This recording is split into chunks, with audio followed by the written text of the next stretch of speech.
இது கருத்து கணிப்பு இல்ல, கருத்து திணிப்பு. இப்ப ரீசெண்டா லயோலா காலேஜ்ல இருக்கிற ஒரு குழு ஒரு சர்வே எடுத்திருக்காங்க.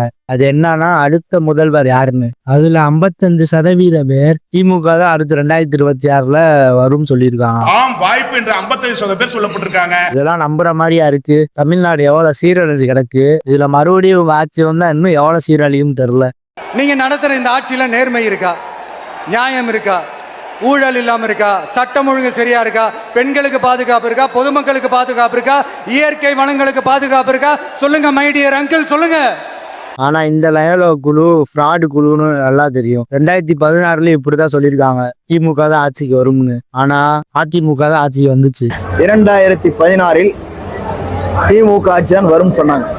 கருத்து கணிப்பு வேறு, மக்கள் தீர்ப்பு வேறு, மறந்துவிட. அதனால இது கருத்து கணிப்பு இல்ல, கருத்து திணிப்பு. மக்களை ஏமாத்துறதுக்காண்டி திமுக போற நாடகம் தான் இது. நீங்க என்ன உருட்டுனாலும் 2026ல தளபதி விஜய் அவர்கள் தான் முதலமைச்சர் ஆவார்.